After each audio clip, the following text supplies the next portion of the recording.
لبيك يا حسين لبيك يا حسين. أعوذ بالله من الشيطان الرجيم. بسم الله الرحمن الرحيم. الحمد لله رب العالمين، والصلاة والسلام على أشرف الخلائق أجمعين، سيدنا وسيد الأولين والآخرين، إمام المرسلين وخاتم النبيين، حبيبنا وحبيب إله العالمين، رحمة للعالمين، أبي القاسم المصطفى محمد.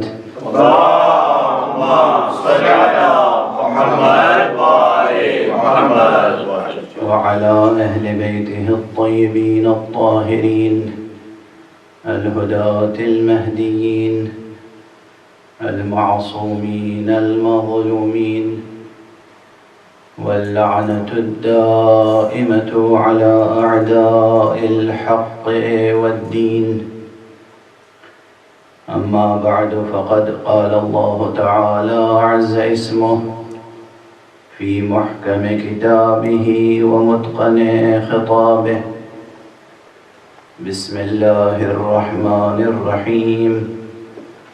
ألم تر كيف ضرب الله مثلا كلمة طيبة كشجرة طيبة أصلها ثابت وفرعها في السماء تؤتي أكلها كل حين بإذن ربها ويضرب الله الأمثال للناس لعلهم يتذكرون.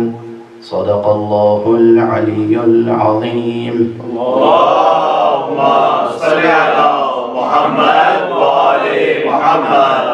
ایک اور بلند تر صلوات. اللهم صل على محمد وآل محمد.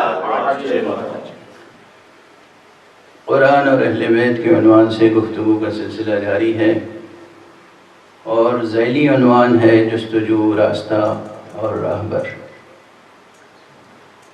میں نے گزارش کی کہ مقصد گفتگو یہ ہے کہ آپ حضرات میں سے ہر ایک کے ذہن اور ہر ایک کے قلب سے یہ گفتگو مربوط ہو، اور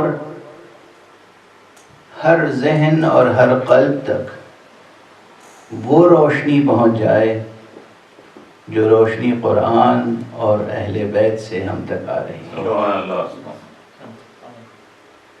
اس روشنی میں آپ اپنے ذہنوں کا جائزہ لیں کہ آپ کے ذہنوں میں جستجو کیا ہے. آپ اپنے قلوب کا جائزہ لیں کہ قلب میں آرزو کیا ہے، اور پھر اس جستجو کی تکمیل کے لیے، اس آرزو کو پانے کے لیے ایک راہ طے کرنی ہوگی. وہ راہ بھی روشن، واضح اور سیدھی ہونی چاہیے، سیدھی، مستقیم اور واضح اور روشن.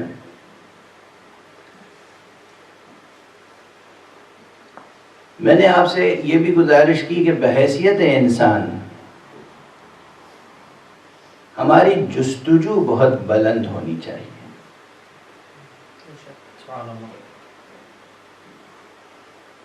جستجو بہت بلند ہونی چاہیے.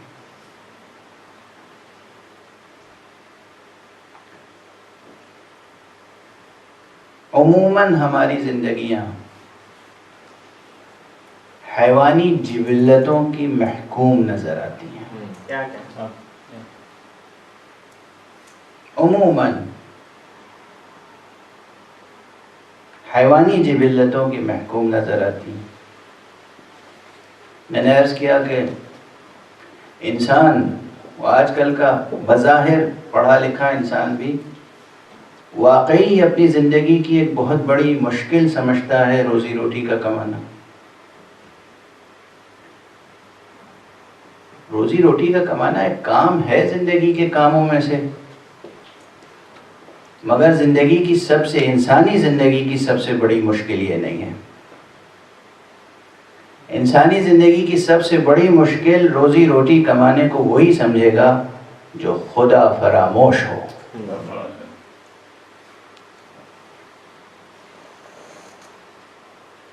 جو اصلاً خدا نہ رکھتا ہو، اور ایسا کوئی ہے نہیں جو خدا نہ رکھتا ہو. خدا تو سب کے لیے ہے نا.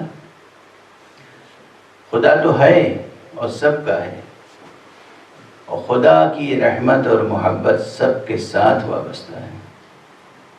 لیکن ادھر سے رشتہ منقطع ہو جاتا ہے. بندے خدا کو بھول جاتے ہیں. تو واقعاً جو لوگ بھولے ہوئے ہیں یا غفلت میں ہیں، ان کے لیے بڑی مشکل ہے. لیکن جو اہل اللہ ہیں، جو صاحبان ایمان ہیں، حقیقت میں صاحبان ایمان، ان کے لیے کبھی روزی روٹی کا مسئلہ، مادی روزی روٹی کا مسئلہ کبھی کوئی بڑا مسئلہ نہیں رہا.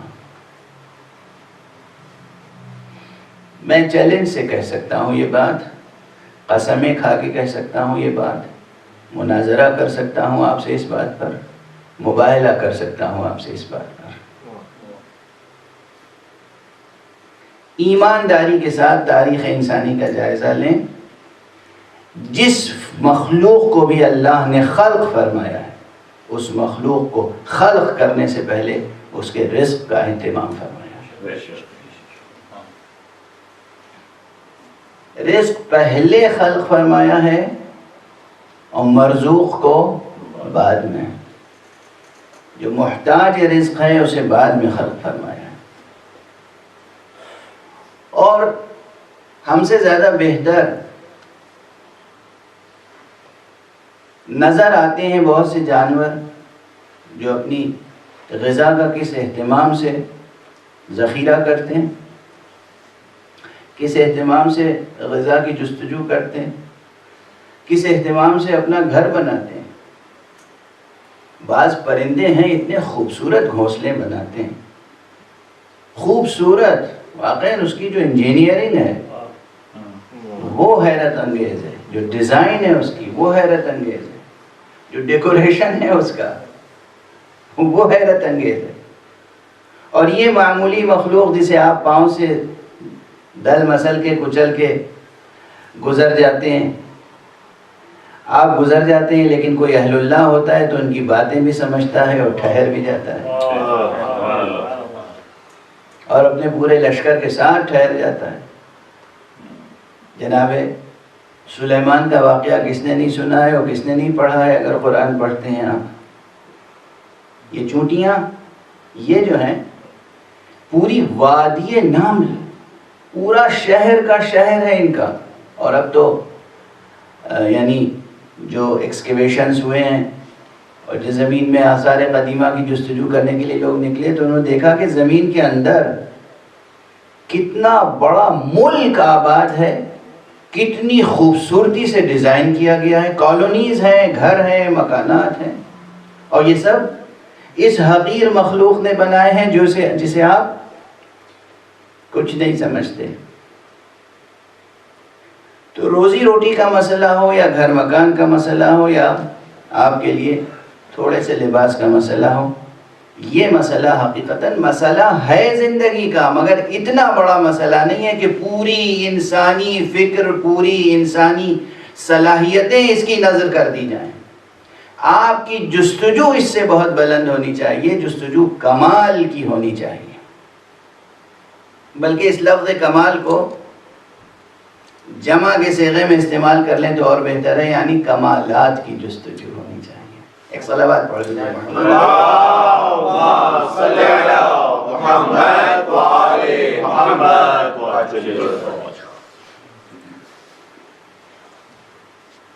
یوں تو مجھے اس وقت ایک شعر یاد آ رہا ہے اردو کے نہایت ثقہ، متقی، پرہیزگار، مصلح اور انقلابی ادیب اور شاعر جنہیں سعدی اردو کہا جاتا ہے یا سعدی ہند، یعنی شمس العلماء جناب مولانا الطاف حسین حالی.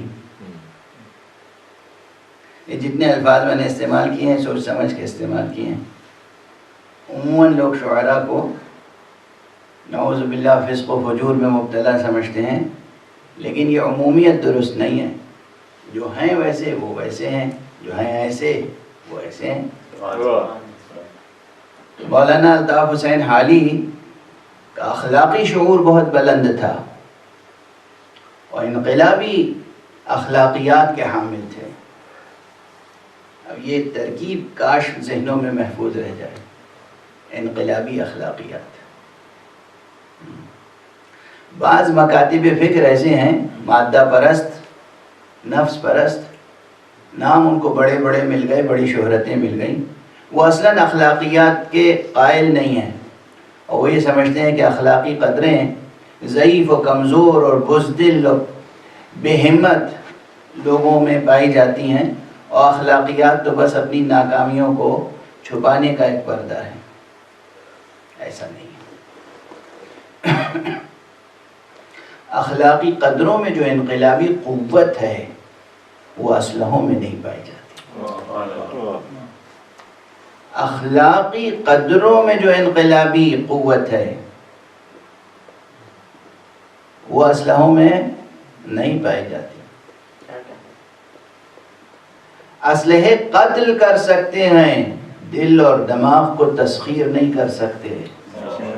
اخلاقی قدریں وہ ہوتی ہیں، انسانی قدریں وہ ہوتی ہیں کہ جو دل اور دماغ کو مسخر کر لیتی ہیں، آزاد رکھتے ہوئے غلام رکھتی ہیں، غلام بنا کر بھی آزاد رکھتی ہیں. یہ معجزہ کردار کا دیکھنا ہو تو سرکار سید الشہداء ابو عبداللہ الحسین علیہ الصلوۃ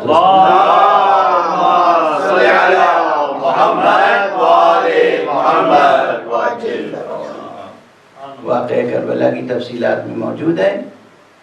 حر، نام کا حر تھا، دنیا کا غلام تھا. اسلحوں کے آگے سرنگوں تھا، مگر جب سرکار سید الشہداء ابو عبداللہ الحسین علیہ السلام کی خدمت میں پہنچا ہے تو کیا امام حسین علیہ السلام نے اسلحے سے اس کو تسخیر کیا ہے؟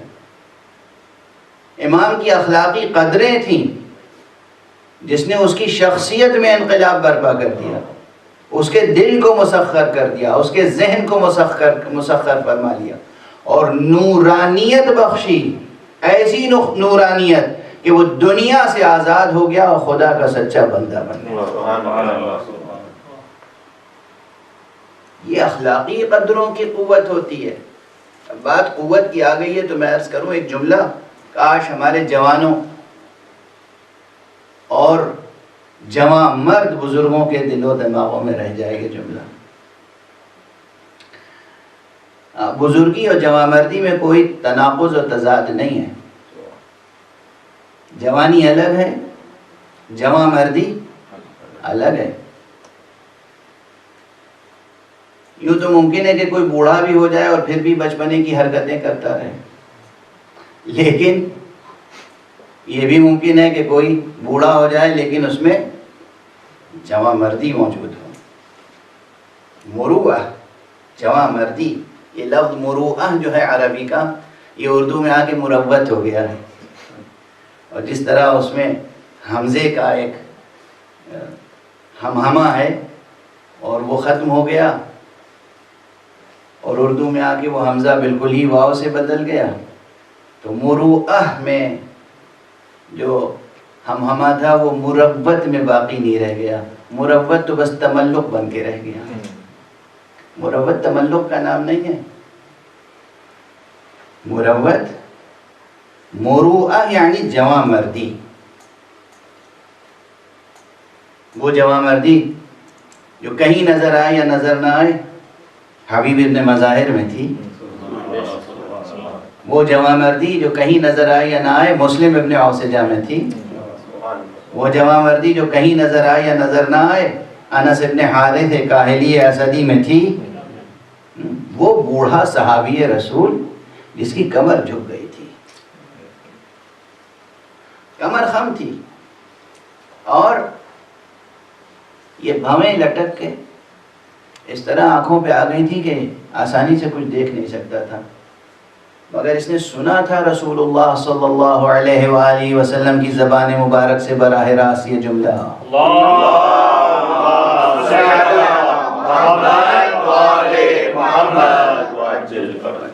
کہ دیکھو یہ میرا بیٹا حسین ان ابنی الحسین سیقتل بأرض یقال لها کربلا. میرا یہ بیٹا حسین ان قریب قتل کیا جائے گا ایک سرزمین پر جس کو کربلا کہتے ہیں. اس وقت تم میں سے جو ہو موجود اس پر واجب ہے کہ اس کی نصرت کریں. یہ براہ راست حضور سے سنا تھا. تو کربلا پہنچ گئے تھے. اسے کہتے ہیں مسلمان، اسے کہتے ہیں صحابی. جو حضور سے سن لیا ایک بار، بس سن لیا، جو سن لیا اس پر عمل کے لیے تیار. میں بھی باب مسائب میں داخل نہیں ہو رہا ہوں، لیکن گفتگو آ گئی مروت اور جواں مردی کی، تو اس لیے ذکر کر کے آگے بڑھ رہا ہوں کہ یہ وہ شخص ہے، بنی ہاشم میں سے نہیں ہے، اسدی ہے، بنی اسد میں سے ہے. معروف صحابی ہیں یہ، کوئی غیر معروف نہیں ہے. جتنے کتب رجال ہیں ان سب میں ان کا تذکرہ موجود ہے، اور اس روایت کا تذکرہ موجود ہے. جب امام حسین کے سامنے یہ روز عاشورہ آئے اور کہا یا ابن رسول اللہ مجھے اجازت ہے، تو آنے سے پہلے اہتمام یہ کیا کہ اپنے دوستوں سے کہا کہ یہ نیزہ لو اور میری پیٹھ اور کمر سے نیزہ اس طرح کس کے باندھو کہ میں سیدھا کھڑا ہو سکوں. چنانچہ پٹکے سے کمر اور سینہ نیزے کے ساتھ باندھ کے سیدھا کیا. بھویں اوپر اٹھا کے مضبوط رومال سے بھویں اس طرح باندھی کہ آنکھیں کھل گئیں، دور نظر آنے لگا. اور ہاتھ میں شمشیر لے کے جب آقا امام حسین کے سامنے آئے تو روایت ہے امام حسین کی آنکھیں اشک بار ہو گئیں. امام رو دیے، رو کر دعائیں دی، انس خدا تمہیں جزائے خیر دے. یہ جمع مردی، یہ قوت. میں جس لفظ تک لانا چاہ رہا تھا، جو جملہ کہنا چاہ رہا تھا کہ آپ حضرات کے ذہنوں میں کاش یہ محفوظ رہ جائے. چونکہ میرے بعض دوستوں نے، میں پہلی تقریر میں بھی میں نے عرض کیا تھا، بعض دوستوں نے بار بار کہا کہ اس وقت جو دنیا میں یہ کورونا کی فضا ہے اور وبا ہے اور جو سیاسی حالات ہیں، اقتصادی حالات ہیں، ان حالات نے لوگوں کے ذہنوں میں نگیٹیویٹی بہت پیدا کر دی ہے. لوگ بہت زیادہ مایوسیوں کا شکار ہیں، ڈپریشن کا شکار ہیں، کمزوری کا احساس ہے، ضعف، ناتوانی، غربت، افلاس. اس لیے یہ گفتگو عرض کر رہا ہوں کہ یاد رکھیں جو خدا رکھتا ہو اس کے ذہن میں کبھی کسی قسم کی نگیٹیویٹی نہیں آنی چاہیے. جو خدا پر ایمان رکھتا ہو اس کے دل و دماغ میں تاریکی کیا، اندھیرا کیا، کسی قسم کا سایہ بھی نہیں پیدا ہونا چاہیے. جو خدا پر یقین رکھتا ہو، جو ایمان کی دولت رکھتا ہو، اسے کبھی مایوس نہیں ہونا چاہیے، کبھی کچھ بھی حالات ہوں. بس شرط یہ ہے کہ خدا سے قلب کا رشتہ برقرار رہے. تو اس انسان میں کتنی قوت ہوتی ہے اندازہ ہے؟ نہیں ہے اندازہ آپ کو. تو میری اس مثال سے اس تصور کو واضح کر لیجئے کہ آپ میں سے ہر ایک فرد بشر، ہر انسان کے اندر کتنی قوت ہو سکتی ہے.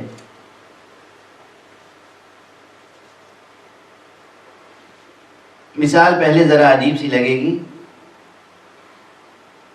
لیکن غور کیجئے گا تو اس مثال میں بہت روشنی بھی ہے اور توانائی بھی. 20ویں صدی سے آپ سن رہے ہیں کہ یہ دور ایٹمی طاقت کا دور ہے. ایٹم کیا ہوتا ہے؟ ایک ذرہ مادے کا، ایک مادی ذرہ اسی زمین میں ہوتا ہے. وہ یورینیم ہو، جو بھی دھاتیں ہیں، یہ جو آپ یہ لوگ کیک بناتے ہیں، جو کچھ بھی بناتے ہیں، یہ جو کچھ بھی ہے یہ مادہ ہے جس میں پہلے سے روح نہیں ہے، پہلے سے اس میں کوئی ذہانت نہیں ہے. یہ مادہ ہے. اس مادے کے ذرات میں، ایٹم میں کتنی طاقت ہے؟ اگر اس مادی ذرے میں طاقت ہے چھپی ہوئی، پوشیدہ، اور اسے بعض سائنسی طریقوں سے اس طاقت سے استفادہ کیا جا سکتا ہے. مثبت استفادے کیے جا سکتے ہیں میڈیکل سائنس میں، انسانی زندگی کے لیے مختلف مثبت فائدے اٹھائے جا سکتے ہیں اسی ذرات کی طاقت سے. اور اگر کوئی دشمن مقابل میں ہے تو اس سے مقابلہ بھی کیا جا سکتا ہے اسی ذرات کی طاقت سے. آپ کے وجود میں اس ذرے کے مقابلے میں سینکڑوں نہیں، ہزاروں نہیں، لاکھوں نہیں، کروڑوں گنا زیادہ طاقت موجود ہے. حق سبحانہ و تعالی نے رکھی ہے آپ میں سے ہر ایک کے وجود میں، اور آپ اپنی زندگی کی ہر مشکل میں اس طاقت سے فائدہ اٹھا سکتے ہیں، اور وقت پڑے تو دشمن سے مقابلہ بھی کر سکتے ہیں. آپ اپنی ذات سے واقف تو ہوں، اور ان علوم، ان فنون، ان قوانین، ان قواعد، ان ضابطوں سے کام تو لیں. جہالت سے بات نہیں بنے گی. جاہلوں نے ایٹم بم نہیں بنایا. آپ اپنی ذات کو بھی جہل کے سائے میں رکھیں گے، جہل کی تاریکی میں رکھیں گے تو آپ اپنے وجود کو قوت میں نہیں بدل سکتے. اگر آپ کو اپنے وجود کو قوت اور طاقت میں بدلنا ہے تو علم، معرفت، وجدان، ریاضت، محنت، عبادت، طاعت، عشق اور عبادت، یہ شرطیں. اور عشق خدا، نادیدہ خدا کی محبت پیدا مشکل سے ہوگی ذرا. تو اس لیے اللہ نے حکم دیا خود کہ دیکھو جو میرے بندے ہیں ان سے محبت کرو. مجھے نہیں دیکھا نا، دیکھ نہیں سکتے، تمہاری آنکھیں مجھے نہیں دیکھ سکتی، محمد کا چہرہ تو دیکھ سکتا. تمہاری یہ آنکھیں ظاہری، جو تمہارے یہ چشم سر تمہاری، یہ مجھے نہیں دیکھ سکتی، میں غیب الغیب ہوں. تم میرے بندے علی مرتضیٰ کا چہرہ تو دیکھ سکتے ہو.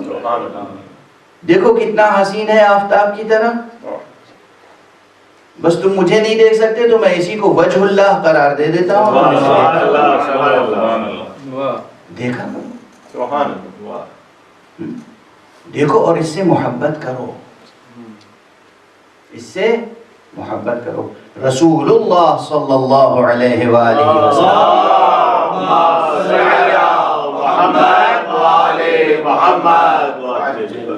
دو چھوٹی چھوٹی حدیثیں اس وقت یاد آ رہی ہیں مجھے.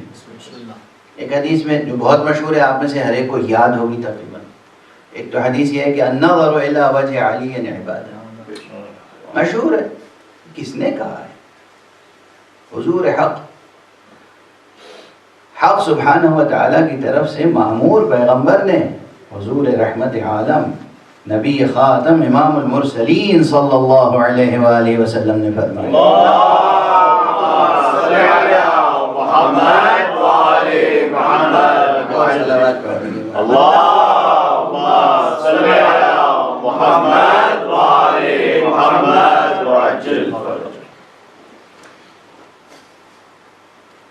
علی کے چہرے کی طرف، روح مبارک کی طرف دیکھنا عبادت ہے.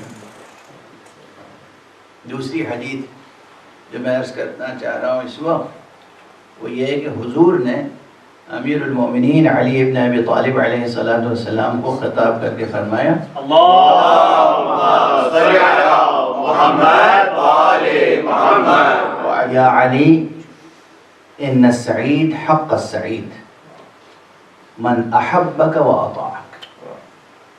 چھوٹا سا فقرہ کیا قیامت کا فقرہ. یا علی ان السعید حق السعید من احبک و اطاعک. اے علی حقیقت میں سعادت مند بس وہ ہے جو تم سے محبت کرے اور صرف محبت نہیں تمہاری اطاعت بھی کرے. یہ محبتیں اسی لیے عرض کر رہا ہوں یہ محبتیں یہ اطاعتیں آپ کے اندر کی تمام قوتوں کو اس طرح بروئے کار لا سکتی ہیں کہ آپ دنیا کی ہر طاقت پر غالب آ سکتے ہیں, ہر مشکل پر غالب آ سکتے ہیں. کس لیے مایوسی ہے؟ کس لیے مایوسی ہے؟ کل میں نے یہ جملہ عرض کیا تھا کسی تقریر میں, آج پھر دہرا دیتا ہوں یہ جملہ کہ روحانی طاقت کے اعتبار سے بھی ہمارے بزرگ ارباب سیر و سلوک, صوفیاء, عرفاء یہ تو دعوت دیتے ہیں کہ آ جاؤ 40 دن کے لیے خانقاہ میں بیٹھ جاؤ, چلہ کشی کر لو تو تمہاری شخصیت بدل جائے گی. اور میں آپ کو اس محرم کے منبر سے دعوت دیتا ہوں 10 دن حسین کی خانقاہ میں آ کر بیٹھ جاؤ. یہ خانقاہ نہیں ہے, خانقاہ تو میں نے یوں ہی کہہ دیا ہے کہ ادبی کلمہ سمجھ کر استعمال کر. اس فرش اعضا پر آ جاؤ, اس پرچم عباس کے نیچے آ جاؤ, 10 دن نظر حسین کر دو, دیکھو خدا تمہیں کس طرح سرفراز کرتا ہے. ایک صلوات پڑھ دیں محمد صلی علی محمد وآل محمد. اخلاص کے ساتھ, اخلاص کے ساتھ, اخلاص شرط. بغیر اخلاص کچھ حاصل نہیں ہوتا. جہاں انسان صرف اپنی لذت نفس اور ہوائے نفس اور ہوا سے دنیاوی کے لیے کام کرتا ہے, وہاں سے کچھ حاصل نہیں ہوتا. ہمیشہ کف افسوس مرتا رہتا ہے, ہمیشہ غم و غصے میں مبتلا رہتا ہے. لیکن اگر اخلاص پیدا ہو جائے پھر طبیعت کی کیفیت اور ذہن کی کیفیت اور قلب کی کیفیت کچھ اور ہوتی ہے. پھر انسان میں قوت ہوتی ہے جو کبھی زائل نہیں ہوتی. قوی رہیں, مضبوط رہیں, خدا کو یاد رکھیں, شہر علم سے وابستہ رہیں, باب علم پر نگاہیں گڑی رکھیں. نگاہیں گڑی رہیں آپ کی. کبھی اس دنیا کی کوئی مشکل آپ کو سرنگوں نہیں کر سکتی. وہ جوان مردی نصیب ہوگی جس کی میں نے مثالیں عرض کی. حبیب بوڑھے ہیں, مسلم ابن اوسجہ غالباً ان سے بھی کچھ زیادہ چند برس, اور انس ان سے بھی کہیں زیادہ. اور بھی مثالیں ہیں. اب میں یہ عرض کر دوں اس وقت کہ کربلا کی تاریخ کو ذرا تفصیل سے پڑھنے کی کوشش کریں. ہر چند کے بار بار کہتا رہا ہوں آپ کے سامنے اور پھر عرض کر رہا ہوں کہ 1400 برس سے زیادہ عرصہ گزر رہا ہے, ابھی حقیقی تصویر واقعہ کربلا کی پوری سامنے نہیں آئی ہے. نہ جانے کتنے پردے پڑے گئے اور کتنے پردے ڈالے گئے ہیں. اس کے باوجود اجمالاً جو کچھ ہمیں معلوم ہے وہ کچھ کم نہیں ہے. اجمالاً بریفلی جو کچھ ہمیں معلوم ہے, خلاصہ جو اس پورے واقعے کا ہمارے سامنے ہے, وہ خلاصہ ہماری ہدایت اور رہنمائی کے لیے بہت کافی ہے, بہت کافی. یہ اور بات ہے کہ جب تفصیلی مطالعہ کریں گے تو اس تفصیلی مطالعے میں ظاہر ہے کہ آپ کی معرفت میں اور اضافہ ہوگا. جو لوگ اہل علم ہیں, ریسرچ کا ذوق رکھتے ہیں, ایکیڈمک ذوق رکھتے ہیں, وہ ظاہر ہے وہ ان تضادات کو اور روایتوں کے تناقض کو بھی دور کر لیں گے. لیکن اس کو دور کرنے کے لیے میں نے عرض کیا 2 چیزیں ضروری ہیں ایمان کے ساتھ. ایمان ہو اخلاص کے ساتھ، ایمان کی روشنی ہو، اور عقل سلیم ہو، عقل آلودہ نہ ہو۔ اگر یہ دو چیزیں آپ کے پاس ہیں، روشنی عقل ہے اور آپ کے پاس روشنی ایمان، تو آپ زندگی کے ہر تناقض کو دور کر سکتے ہیں۔ واقعہ کربلا کا مطالعہ کریں گے، آپ دیکھیں گے کہ پورے عالم انسانی کے لیے اس میں غور و فکر کی چیزیں موجود ہیں، اس لیے کہ ایسے ایسے عناصر ہیں واقعہ کربلا میں۔ بنی ہاشم تنہا نہیں ہیں، بنی ہاشم کے ساتھ مختلف قبائل کے افراد ہیں، اور صرف عرب نہیں ہیں، عرب قبائل کے افراد، بلکہ غیر عرب بھی موجود ہیں، حبشی بھی موجود ہیں، فارسی بھی موجود ہیں، اور مذاہب کے اعتبار سے دیکھیے تو مسیحی بھی شریک ہیں، اور یہ بات تو مشہور ہے کم سے کم بر صغیر میں کہ ہندوستان کی نمائندگی کرنے والے ہندو بھی وہاں پہنچے تھے۔ اب یہ اختلافات ہیں ان کی اپنی روایتوں میں، ہندو حضرات خود واقف ہیں، اور میں بہت سے حضرات سے واقف ہوں، مجھ سے مراسم تھے ان کے، بہت اردو کے مشہور ادیب اور ادبی صحافی، انتقال ہو گیا ان کا ابھی چند ماہ قبل، نند کشور وکرم حسینی برہمن تھے۔ وہ کہتے تھے میں خود حسینی برہمن ہوں، انہوں نے لکھا بھی ہے، خیر ان کی تو میرا خیال ہے 70-80 کتابیں شائع ہو چکی ہیں۔ جب میں دہلی میں تھا تو تقریباً ہر ہفتے وہ خود تشریف لاتے تھے، زحمت فرماتے تھے، اور اپنے کتب خانے سے بہت سی کتابیں انہوں نے میرے کتب خانے میں ہدیہ فرما دی تھی۔ اور اس کے علاوہ بہت سے افراد ہیں جو حسینی برہمن ہیں، اور ان کی اپنی روایتیں ہیں کہ کس طریقے سے حسینی برہمن جڑے ہوئے ہیں تاریخ کربلا سے، رزم گاہ کربلا سے۔ تاریخی تحقیق کا باب اپنی جگہ کھلا ہوا ہے، لیکن میں عرض کر رہا ہوں کہ اگر اسے تفصیل کے ساتھ پیش کیا جائے، اس میں مسیحی ہیں، اس میں مسلم ہیں، یعنی مسلم اور غیر مسلم، گورے اور کالے، کسی قسم کا امتیاز نہیں ہے، ہر ایک کے لیے واقعہ کربلا میں ایک باب موجود ہے۔ اس لیے اگر پورے عالم بشریت کو، پوری انسانیت کو آپ جمع کر سکتے ہیں، متحد کر سکتے ہیں، تو بنام حسین، اور یہ یاد رکھیے جو بنام حسین، غم حسین میں شریک ہو کر آپ کے ساتھ اتحاد نہ کر سکے، وہ اس لائق نہیں ہے کہ اس سے اتحاد کیا جائے، وہ اس لائق نہیں۔ خوشیوں میں کوئی شریک ہو جائے بڑی بات نہیں ہے،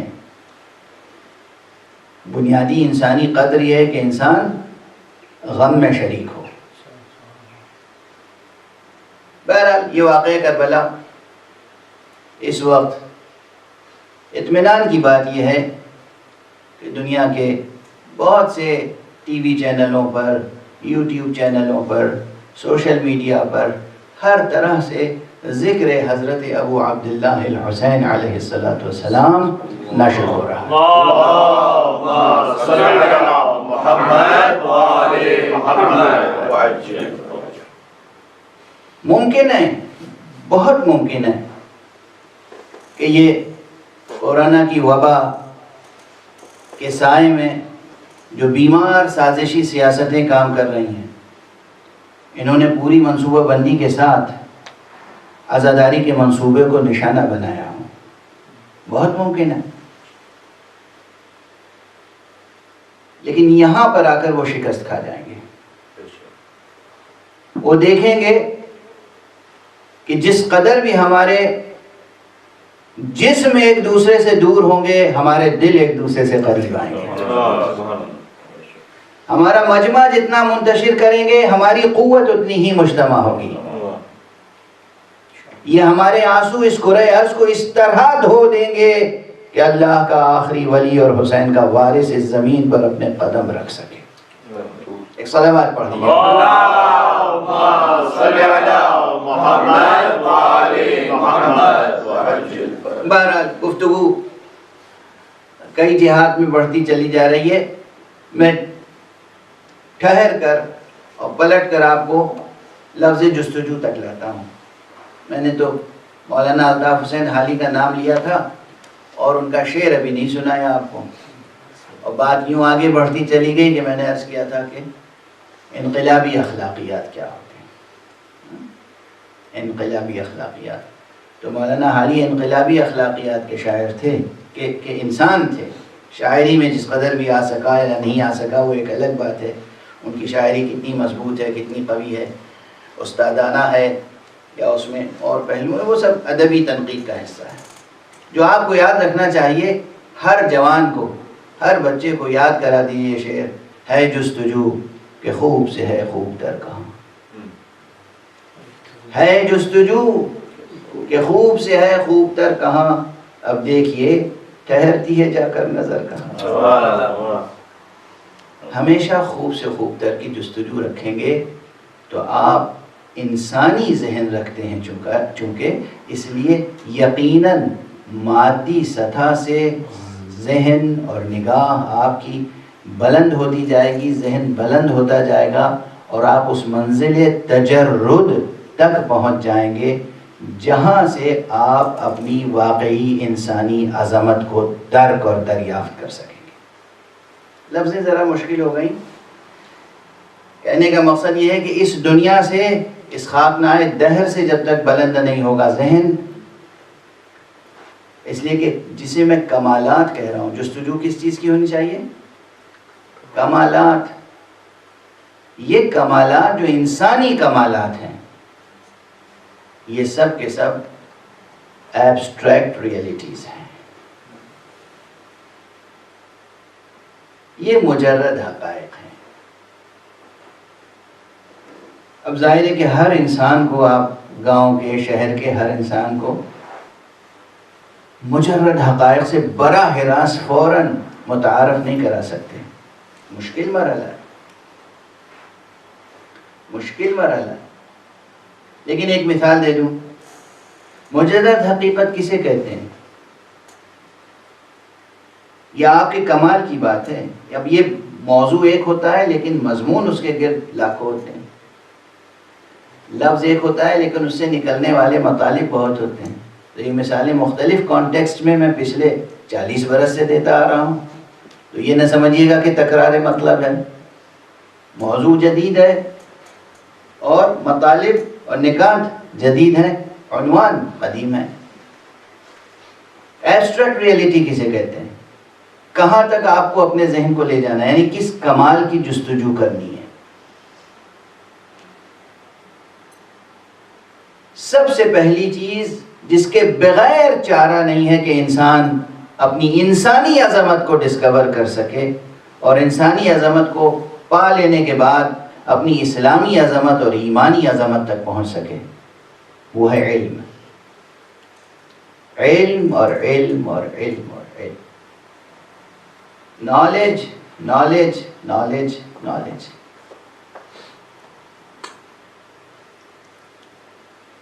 حضرت امام جعفر صادق علیہ السلام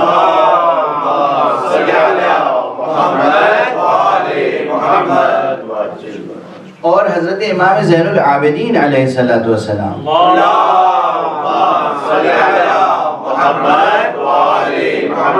دونوں اماموں سے یہ الفاظ مروی ہیں.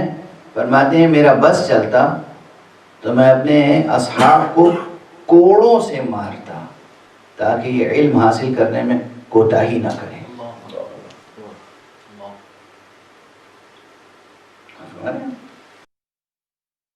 یہ تعبیر ہے، علم حاصل کرنے میں کوتاہی نہ کریں. تفقہ دینی بھی اس میں سب سے پہلے، یعنی دین کی فہم و وراثت، دین کا علم، اور پھر علم علی الاطلاق. بغیر علم حاصل کیے ہوئے دنیا میں نہ آپ سربلند ہو سکتے ہیں نہ آخرت میں. کیوں؟ پھر ایک چھوٹی سی حدیث سن لیجئے. رسول اللہ صلی اللہ علیہ وآلہ وسلم نے فرمایا اللہم صلی علی محمد وآل محمد وعجل. لکل شیء طریق وطریق الجنت العلم. ہر شے کا ایک راستہ ہوتا ہے اور جنت کا راستہ علم ہے.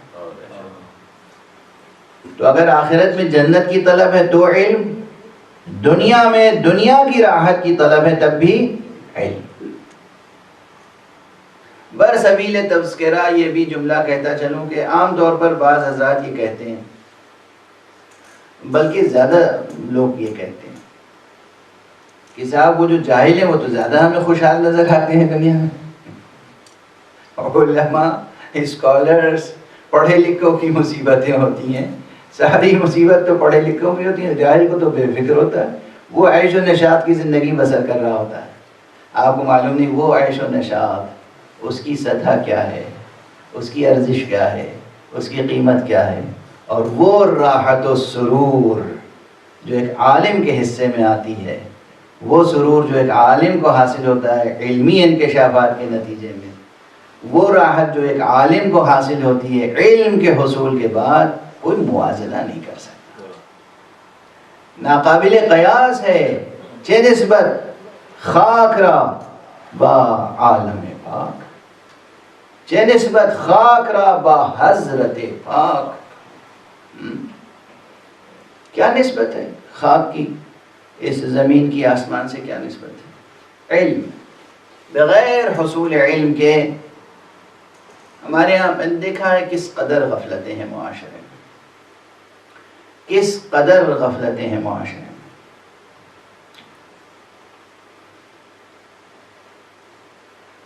بچوں کی تربیت کے سلسلے میں، خود اپنے نفوس کی تربیت کے سلسلے میں، علم حاصل کرنے کے سلسلے میں، میں نے سال گزشتہ اسی مسجد ایرانیان کے ممبر سے عرض کیا تھا.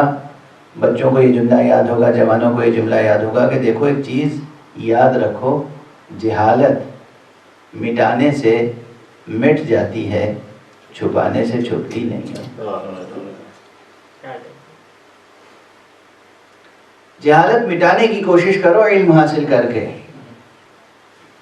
جہالت چھپانے کی کوشش نہ کرو، ورنہ وہ زندگی کے ہر مرحلے پر رسوا کرتی رہتی ہے. چھپتی تھوڑی ہے جہالت، انسان کو ذلیل کرتی رہتی ہے، رسوا کرتی رہتی ہے، بے نقاب کرتی رہتی ہے. بلکہ علم وہ حقیقت ہے کہ اگر تھوڑا سا بھی اسے محبت سے حاصل کر لیا تو ہر جگہ علم تمہاری پردہ داری کرتا رہتا ہے، علم تمہیں عزت دیتا رہتا ہے، علم تمہیں سرفرازی عطا کرتا ہے. تھوڑا سا علم اگر تمہارے لیے اس قدر وفاداری رکھتا ہے کہ تمہیں عزت بخشے تو پھر اس کو اور حاصل کرنے کی کوشش کرو. ایک صلوات پڑھ دیجئے محمد. اللہم صلی علی محمد وآل محمد وعجل فرج. تو اب بات سمجھ میں آئی کہ جستجو کس چیز کی ذہن میں ہونی چاہیے؟ ساری جستجو ہم و غم، روٹی روزی، کپڑا مکان کی نہیں، سب سے بڑی جستجو علم کی ہونی چاہیے. ہر چیز قربان کر دو جستجو علم کے لیے. یہ امیر المومنین علی ابن ابی طالب علیہ السلام کا ارشاد گرامی ہے. یہ ارشاد پیغمبر ہے، یہ ارشاد الہی ہے، یہ حکم الہی ہے. تو پہلا کمال جسے حاصل کرنے کی جستجو ہونی چاہیے بحیثیت انسان وہ ہے علم. اور علم کیا ہے؟ علم بازار میں بکتا ہے، پنساری کی دکان پر. دال چاول کے ساتھ علم بھی بکتا ہے؟ نہیں. علم کہیں تولا جا سکتا ہے؟ نہیں. علم کسی صندوق میں بند کیا جا سکتا ہے؟ نہیں. علم کو ناپا جا سکتا ہے؟ علم کی لمبائی چوڑائی وے کر سکتے ہیں، ویٹ بتا سکتے ہیں کے جی میں یا لیٹر میں. یعنی ہو سکتا ہے کچھ لوگ علم کو ٹھوس سمجھتے ہوں تو پھر کے جی میں تولیں گے، اور کچھ لوگ اسے لیکوڈ سمجھتے ہوں تو اسے لیٹر میں تولیں گے. علم نہ تولا جا سکتا ہے نہ ناپا جا سکتا ہے. وہ بحث میری الگ ہے جہاں میں نے علم کی یونٹ کے بارے میں بحث کی ہے. وہ بحث الگ ہے, وہ بڑی سائنٹیفک اور فلاسفیکل بحث ہے, وہ اپنی جگہ ہے. علم کی بھی ایک یونٹ ہے. اب بحث آتی ہے کہ ایبسٹریکٹ چیز کی یونٹ کیسے آپ مقرر کر سکتے ہیں. ہاں, ایبسٹریکٹ چیز کی یونٹ اسی کے حساب سے ہوتی ہے, اسی کے اعتبار سے ہوتی ہے. اور ایبسٹریکٹ چیزوں کے بھی مراتب ہیں, مجرد کے بھی مراتب ہیں. بہرحال علم ایک مجرد حقیقت ہے. یعنی علم کو آپ کسی پیکر میں نہیں دیکھ سکتے, علم کو آپ کسی ترازو پہ نہیں تول سکتے, علم کو آپ کسی قسم کے پیمانے سے ناپ نہیں سکتے. تو خلاصہ یہ ہوا کہ وہ ساری پراپرٹیز جو میٹر میں ہوتی ہیں وہ علم میں نہیں پائی جاتی. میٹر کی پراپرٹیز جو فزکس میں, کیمسٹری میں آپ پڑھتے لکھتے ہیں, وہ پراپرٹیز آف میٹر علم میں نہیں پائی جاتی. اس کے باوجود آپ علم کا انکار نہیں کرتے, اس کے باوجود آپ علم کے عاشق بھی ہیں, اور علم واقعاً آپ کے لیے ضروری بھی ہے, اور علم ہی کی طلب میں آپ کو اپنے پورے وجود کو صرف کر دینا چاہیے. اور جب آپ علم کا ذوق پیدا کر لیں گے, علم کو پہچان لیں گے, علم کی ارزش پہچان لیں گے, تو پھر حق سبحانہ و تعالیٰ کی ذات کو پہچاننے کے لیے کوئی عذر باقی نہیں رہے گا. یعنی آپ کے سامنے کوئی سبب باقی نہیں رہے گا کہ آپ انکار کر سکیں. اگر آپ اپنے علم کا انکار نہیں کر سکتے تو خدا کا بھی انکار نہیں کر سکتے, نہیں کر سکتے.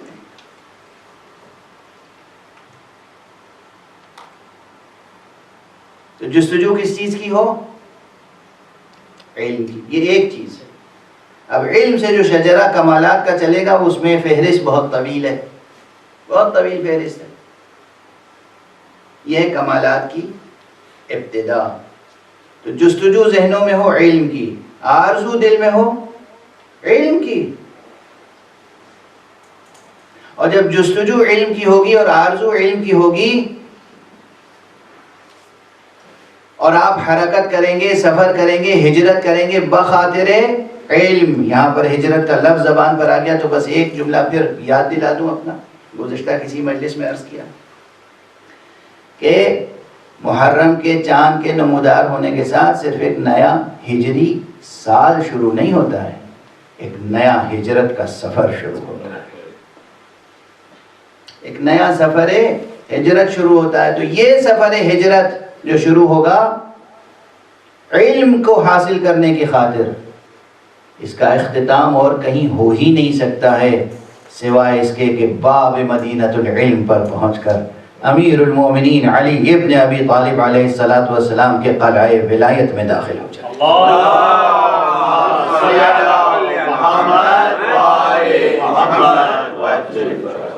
علم کی جستجو کا سفر علی تک پہنچائے گا. علی تک پہنچنے کے بعد محمد کا دامن ہاتھ میں آئے گا. محمد کا دامن ہاتھ میں آ گیا تو خدا تک رسائی ہوگی. خدا تک جس کی رسائی ہو گئی اس سے بڑا دنیا میں کون ہو سکتا ہے. ایک صلوات پڑھ دیجئے محمد. صلی علی محمد و آل محمد. یہی سبب ہے کہ ہماری مجلسوں میں بہت ذکر علی ہوتا ہے. کچھ لوگ کہتے ہیں کہ یہ دیوانے بس علی کے علاوہ انہیں کوئی نظر نہیں آتا.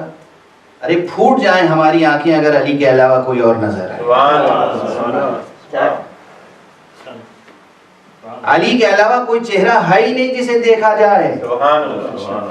رسول اللہ نے کہا ان کا چہرہ دیکھنا عبادت ہے. رسول اللہ نے کہا یہ میرا نفس ہے. اللہ نے کہا یہ, اللہ نے قرآن میں کہا, قرآن ہی میں دونوں باتیں ہیں. ایک صلوات پڑھ دیجئے محمد.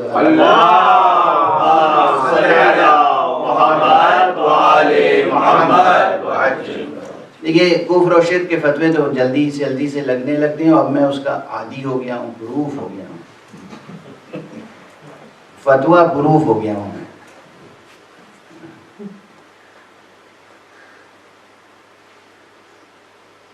تو جن کا جی چاہے دیتے رہیں فتویٰ. ترکیبیں نفس رسول یہ تو کسی حد تک برداشت کر لیتے ہیں. کچھ لوگ کہتے ہیں نفس اللہ. بھئی اللہ کے لیے نفس کا کیسے اس بات ممکن ہے؟ کیسے ممکن ہے کہ نفس اللہ کہہ سکیں؟ میں کہتا ہوں دونوں چیزیں قرآنی سے ملی ہیں, کہیں اور سے. سبحان اللہ. خدا غیب الغیب ہے, مجرد ہے, اس میں کوئی شک نہیں. وہ احد ہے, واحد ہے, فرد ہے, صمد ہے, اس میں کوئی شک نہیں. لا الہ الا اللہ سب سے بڑی حقیقت ہے. وہ خالق ہے, یہ مخلوق ہے. وہ معبود ہے, یہ عبد ہے. وہ رازق ہے, یہ مرزوق ہے. وہ مظہر ہے, یہ اس کے مظہر ہے. مظہر اپنے مظہر کی تخلیق ہوتا ہے, شرک کا کوئی شائبہ نہیں آتا ہے یہاں. لیکن اسے کیا کیجئے کہ حق سبحانہ و تعالی نے آیہ مباہلہ میں تو امیر المومنین علی ابن ابی طالب علیہ السلام کو نفس رسول قرار دیا. وَأَنفُسَنَا وَأَنفُسَكُمْ. یہ اتنی بڑی فضیلت ہے کہ جس کو حضرت امام علی ابن موسیٰ الرضا علیہ السلام نے مقام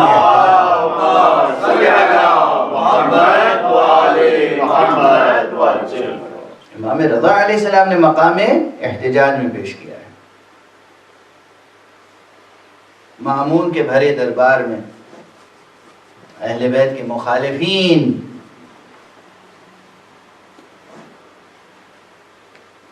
کے سامنے.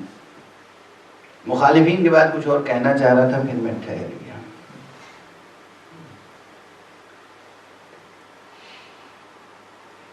تو نفس رسول تو ہیں امیر المومنین. اب نفس اللہ کی سند کیا ہے؟ وہی جو کل کسی مجلس میں نے عرض کیا تھا کہ حق سبحانہ و تعالی مجرد ہے, اس میں کوئی شک نہیں. لیکن جب کسی چیز کو وہ خرید لے کسی سے تو اس کا مالک ہوگا یا نہیں ہوگا؟ ویسے بھی مالک ہے, ایسے بھی مالک ہے. ویسے بھی ہر شے اس کی ہے. وہ خالق ہونے کی حیثیت سے مالک ہے علی الاطلاق. ہمارے آپ کے جسم و جان کا مالک ہے. آپ اپنے جسم کے خود مالک ہیں کیا؟ آپ اپنے جسم و جان کے مالک نہیں ہیں. مالک کے حقیقی خدا ہے, لیکن اس کے باوجود اس کا یہ لطف ہے, کرم ہے کہ اس نے آپ کو بدن عطا کر کے کہہ دیا یہ تمہارا ہے. آپ کو روح عطا کی اور کہا یہ تمہاری روح ہے, یہ تمہارا نفس ہے, یہ تمہاری پراپرٹی ہو گئی. لیکن اس کے بعد دینے کے بعد پھر اگر کسی سے خریدے تو اولاً پوری دیکھیں کہ پوری کائنات میں اس ایک شخص کی کیا عظمت ہوگی کہ جس سے خدا کچھ خریدے. اور پھر خریدنے کا اعلان خود قرآن مجید میں کر دے, وَمَن يَشْرِي نَفْسَهُ ابْتِغَاءَ مَرْضَاتِ اللَّهِ. کون ہے جو اپنے نفس کو بیچتا ہے اللہ کی مرضیوں کو حاصل کرنے کے لیے؟ تو اگر نفس علی بکا ہے اور خریدنے والے نے خریدا ہے, خدا نے نفس خریدا ہے, تو پھر علی کو نفس اللہ نہ کہیں گے تو کسے نفس اللہ کہیں گے؟ ایک صلوات پڑھ دیجئے محمد محمد وآل محمد وعجل. ایک اور صلوات. اللہم صلی علی محمد وآل محمد وعجل. بہرحال ظاہر ہے کہ ان ترکیبوں میں جو ادبی لطافت ہے اس ادبی لطافت پر نظر رکھیں. کفر اور شرک کی آلودگی سے اپنے ذہن کو صاف کریں.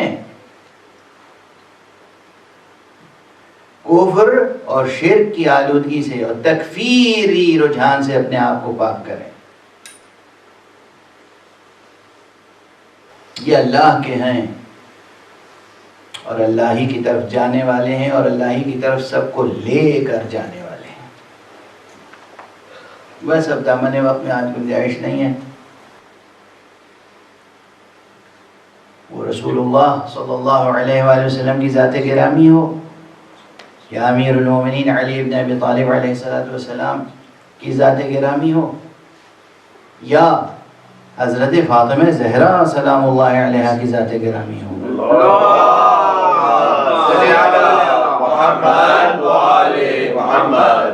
یا سبطین رحمت ہوں حضرات حسنین علیہم السلام, اور خصوصیت سے خامس آل عبا حضرت ابو عبداللہ الحسین، جو ان کے پرچم کے تلے آ جائے، جو ان کے علم کے سائے میں آ جائے، یقیناً وہ اپنی جستجو کو کمال کے درجے تک پہنچا سکتا ہے اور کمالات انسانی حاصل کر سکتا ہے۔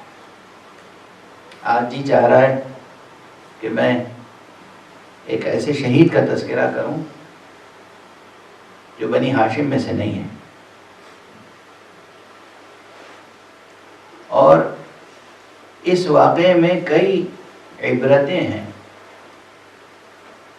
جب آقا حسین کا قافلہ کربلا کی طرف آ رہا تھا تو راستے میں کچھ لوگ آ کے ملحق ہوئے ہیں حضور کے ساتھ، حضرت کے ساتھ شامل ہوئے ہیں اس کاروان ہدایت و کاروان شہادت میں۔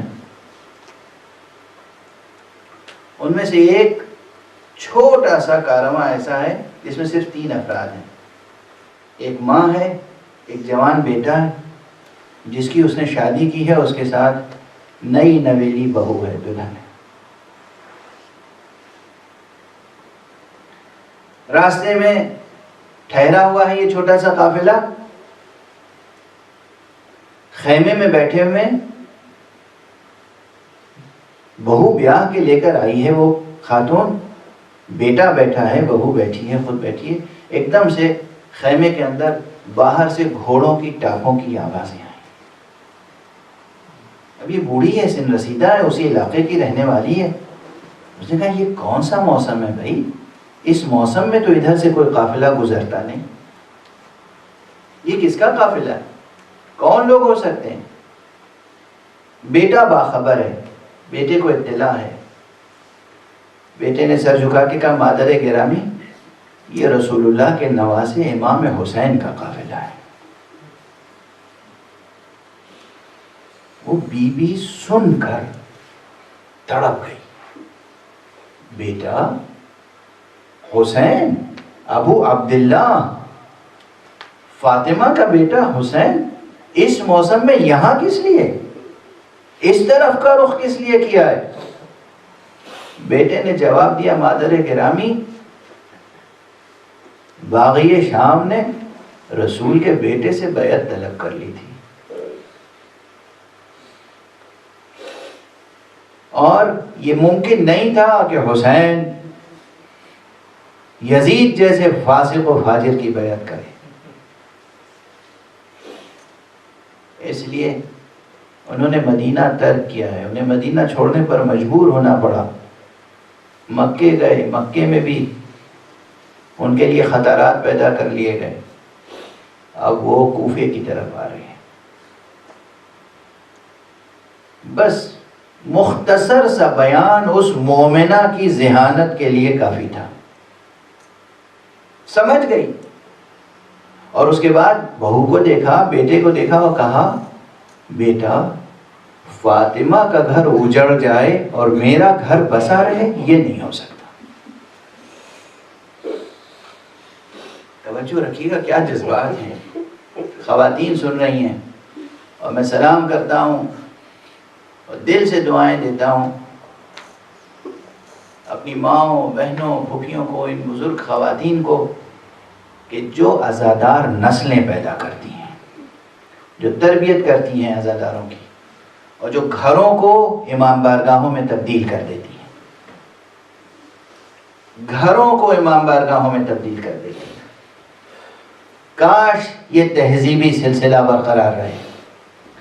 کہا بی بی زہرا کا گھر اجڑ رہا ہے اور میں اپنا گھر بساؤں، اب یہ نہیں ہو سکتا، اب میں گھر نہیں جاؤں گی بیٹا، اب اسی قافلے میں شامل ہو جاؤ، بس جہاں حسین جائیں گے وہاں ہم جائیں گے۔ بیٹا بھی مومنہ کا بیٹا، مومن بیٹا ہے، اطاعت شعار، سر جھکایا اور اس کے بعد خیمہ سمیٹا اور سرکار سید الشہداء کی خدمت میں پہنچا، السلام علیکہ یا ابا عبداللہ۔ یہ ہجرت حسین کی طرف۔ اس نے اس وقت ہجرت کی تھی، ہم میں سے ہر ایک کو ہجرت کرنا ہے۔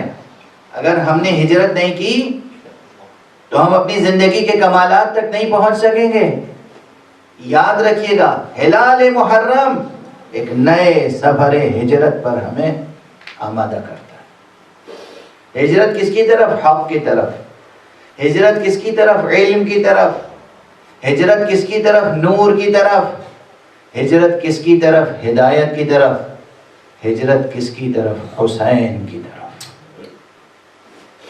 حق، علم، نور، یہ سب مجتمع ہے ذات گرامی ہے سید الشہداء ابو عبداللہ الحسین، حسین کی طرف ہجرت۔ خیمہ سمیٹا، آقا کی خدمت میں پہنچا، السلام علیکہ یا ابا عبداللہ، ابو عبداللہ آپ پر سلام ہو۔ اپنا تعارف کرایا اور کہا قبول ہے کہ میں بھی رکاب میں رہوں، اجازت ہے؟ آپ نے شفقت سے اجازت دی۔ اب یہ ساتھ ساتھ چلا اور کربلا تک آیا ہے۔ بس 2-3 فقرے عرض کرنا چاہ رہا ہوں۔ کربلا پہنچا، دوسری محرم کو قافلہ کربلا پہنچا۔ بعض حضرات کہتے ہیں اس جوان کے اور کمالات کا بیان کرتی ہیں، اب دامن وقت میں گنجائش نہیں ہے، اس لیے میں صرف ایک منظر کی طرف توجہ دلانا چاہتا ہوں۔ روز عاشورہ جب سلسلہ شروع ہوا ہے قربانیوں کا اصحاب امام کی طرف سے، تو یہ بھی آیا، اس کی ماں خیمے میں بار بار کہتی تھی اس سے، دیکھو ایک کے بعد ایک صحابی آقا کے جا رہے ہیں، شہید ہو رہے ہیں، تم نہیں قربانی دو گے؟ ماں بیٹے سے کہہ رہی تم نہیں قربانی دو گے؟ بیٹا آمادہ ہوا، جیسے ہی آمادہ ہوا خیمے سے نکلنے لگا تو اس کی بیوی نے دامن تھام لیا۔ فوراً ماں نے کہا دیکھو بیوی کو رخصت کر دو، بیوی کی ہر بات مان لینا، لیکن اگر حسین پر جان دینے سے روکے تو یہ بات کبھی نہ ماننا، یہ بات کبھی نہ ماننا۔ اطاعت شعار بیٹا۔ ایک مرتبہ اس نے بیوی کی طرف نظر کی، کہا کیا چاہتی ہو؟ کہا کچھ نہیں، میں آپ کو امام پر جان نثار کرنے سے نہیں روکنا چاہتی۔ سنیں میری بہنیں، سنیں میری بیٹیاں، سنیں میری مائیں، سنیں خواتین، سنیں کس طرح نفسوں کی تربیت کی جاتی ہے، کس طرح ہجرتیں کی جاتی ہیں حق کی طرف، کس طرح کمالات حاصل کیے جاتے ہیں۔ یہ ہے سفر کمال، یہ ہے سفر کمال۔ وہ بیوی نئی نویلی دلہن اپنے شوہر سے کیا کہتی ہے؟ میں تمہیں شہادت سے نہیں روکتی ہوں، میں تمہیں آقا حسین پر جان دینے سے نہیں روکتی ہوں، بس میں یہ چاہتی ہوں مجھے ساتھ لے کے چلو اور آقا حسین کے سامنے مجھ سے 2 وعدے کر لو، ان دونوں کی ضمانت مجھے حسین سے چاہیے، تم تو جان دے دو گے۔ کہا کیا کہنا چاہتی ہو؟ کیا کہنا؟ کہا مجھے آقا تک لے چلو۔ وہ جوان اپنی دلہن کو لے کر، اپنی زوجہ کو لے کر آقا تک آیا۔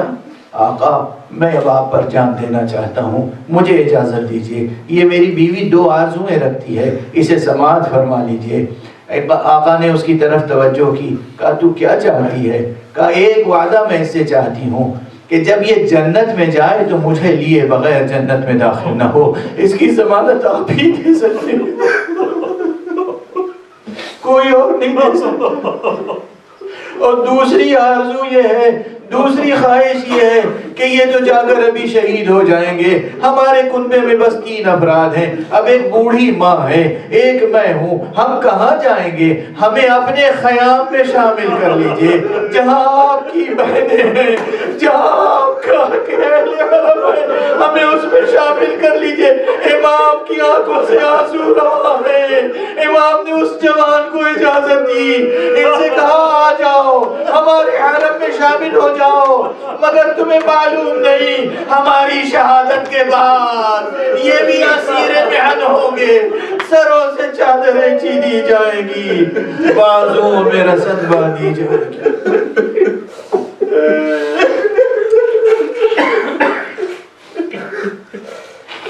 انا للہ و انا الیہ راجعون، رضا بقضائہ و تسلیما لامرہ۔ پروردگار ہمیں علوم قرآن اور معارف اہل بیت سے آشنا فرما، معقول۔ پروردگار ہمیں حق کی طرف ہجرت، حسین کی طرف ہجرت کی توفیق دے، کامل توفیق، شامل توفیق۔ پروردگار روئے زمین سے اس بلا اور وبا کو اور ہر طرح کی بلا اور وباؤں کو دور فرما۔ پروردگار مومنین کو اتحاد کے رشتے میں پرو دے۔ پروردگار جو بھی کلمہ کو ہے وہ حسین کے پرچم کے سائے میں متحد ہو جائے حق کے ساتھ۔ پروردگار وارث حسین کو اذن ظہور عطا فرما اور ان کے ہاتھوں سے اپنی رحمت و رافت و عدالت کا پرچم لہرا دے۔ پروردگار ہمارے سروں پر ان ربانی علماء کا سایہ برقرار رکھ جو ہماری تربیت کر سکیں، آقا کی بیعت کے لائق بنا سکیں۔ پروردگار رہبر انقلاب اسلامی آیت اللہ العظمیٰ سید علی حسینی خامنئی کو اپنی خاص حفظ و امان میں رکھ۔ پروردگار مرجع عظیم الشان حضرت آیت اللہ العظمیٰ سید علی سیستانی کو اپنی خاص حفظ و امان میں رکھ۔ معبود جتنی دینی مرجعیتیں ہیں ان کو اپنی خاص حفظ و امان میں رکھ۔ پروردگار معاشرہ انسانی کو دیندار معاشرہ بنا دے۔